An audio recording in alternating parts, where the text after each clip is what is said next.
Steph Curry gets that just yet. I think top 5. More work. A lot more work to do. John, who's your top? Longevity-wise? Yeah. Okay. He's hot right now. If you're talking about who's the most popular guy, top 5 right now, but as far as career-wise, if he sprains his ankle tomorrow, we forget about him. Who's your top 5 right now in the NBA? I got to go with obviously LeBron, KD, in no particular order. I love Anthony Davis. Mm-hmm. I'm a low-key big fan of Andre Drummond.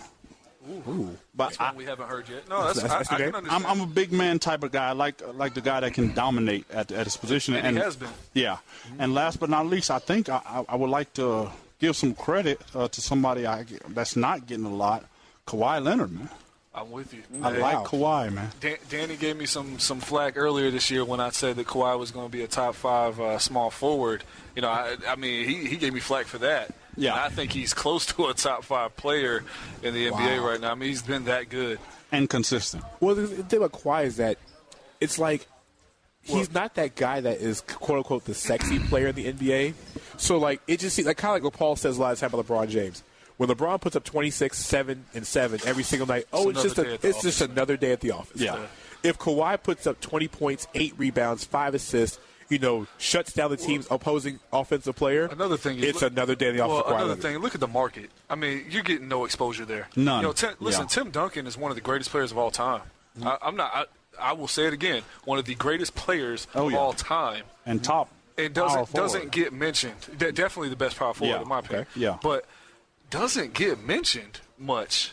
Think about it. He goes so far under the radar because of the small market he's in. I mean, if this guy would have had the career he had in Los Angeles, New York, Chicago, something like, man, it would have been ridiculous. I mean, yeah, Tim Duncan would get more praise than a little bit. So, indeed.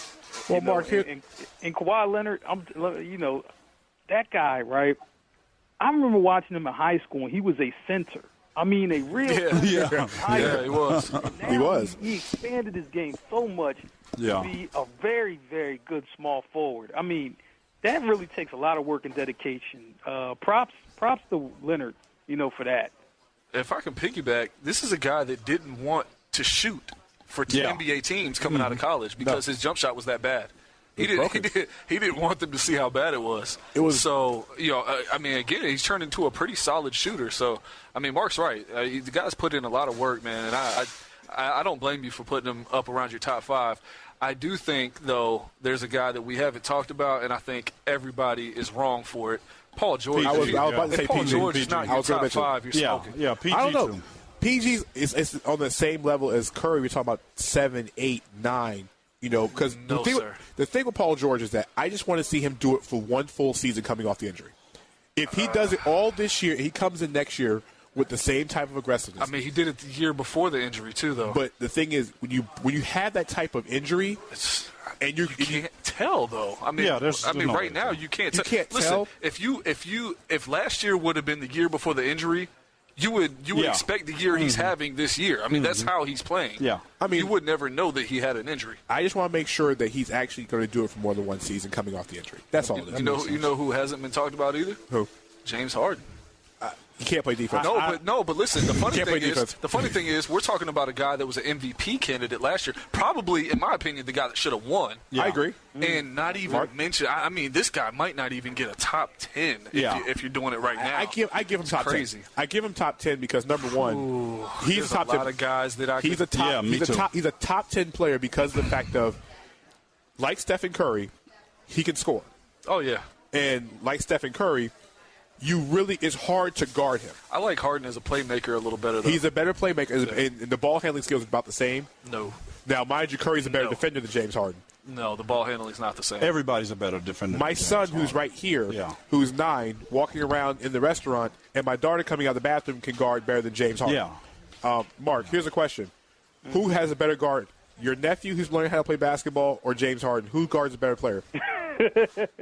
I'll give it to James Harden because of his size. That's about it. He's got a little size on him, I guess. So we're talking about guys that could be interchangeable, and we're talking about top 10 players. And we mentioned Paul George. We didn't mention about Paul George. Here's another guy in the top 10. I know John mentioned Andre Drummond. Here's a guy that could be a sleeper top 10 that we're not talking about. Where do you guys put Blake Griffin on this list? Man, as of right now, I mean, going into the season, he was on my top 10, but I don't know that I can put him there right now. Mark, what do you think? Oh, man, the Clippers are bad. You know, they're really not making me look really terrible for anything, and it pushes him down. You know, is it all Blake Griffin's fault, though? Team, you know, to win. No, it's my fault. I picked them to win before the season, and that's been the problem. But is it Blake Griffin's fault that the Clippers are bad? It can't be his fault. Well, it's not. No, it's not all his fault. I don't think it's anybody's he in does particular. take some blame, you know, along with Chris Paul and Doc Rivers and Andre Jordan and the rest of them. They all take blame, you know, for the shape of that team right now. I blame Austin Rivers, but that's another complete story. My question is, how do you put somebody in a top 10 that cannot carry a team? Blake cannot. I think Blake is a product of the Clippers' offense. I think that's a fair point. He cannot carry. If you put it on his shoulders, it's not guaranteed. Now I'm going to shoot you one that might hurt you here.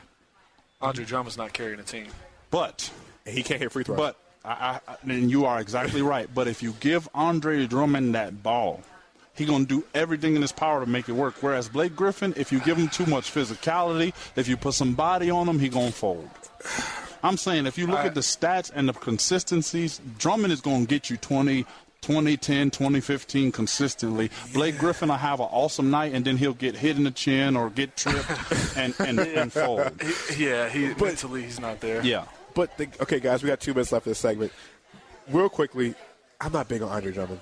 I love him as a top 10 player. I just wish that he would hit free throws and learn a little bit more consistency. Free throws, man. Free throws. I love what he's doing this year, though. Yeah, I think he's at 50%, which is a complete improvement over the rest of his career. Well, I wasn't talking about free throws. I'm talking about in general. Yeah, free throws is like the new kryptonite in the NBA for big man. Exactly. John, we have about 90 seconds. So, John, tell everybody about SOFOELLC and what you guys are doing, because you guys are doing some big things lately. SOFOELLC, we are currently working with a few Orlando artists and some Central Florida YouTubers. Basically, we constantly growing the realm of social media marketing, constantly trying to do things to give back, internships, sponsorships. We are big on our community. So our outreach program is amazing. Shout out to at It's Not Nikki One, at FoodX, at Queen Mika. It's a bunch of people who have shown an individual effort to make SOFOELLC work. So that's us in a nutshell. John, how does everybody get in contact with you? You can check us out at SOFOELLC on Instagram and Twitter. That's SOFOELLC on Instagram and Twitter. Check out their website. It's outstanding. So anybody needs anything, and I mean any type of marketing, social media, these are the guys to handle. So check those guys out. John Hamilton, thanks for coming on. We'll check you out again next month. Thank you for having me. We're going to take a break here on Full Court Press Radio, sponsored by SOFOELLC. We're going to the top of the hour and talk Orlando Magic. Come check us out at Flame Boiler. Let's go pay some bills.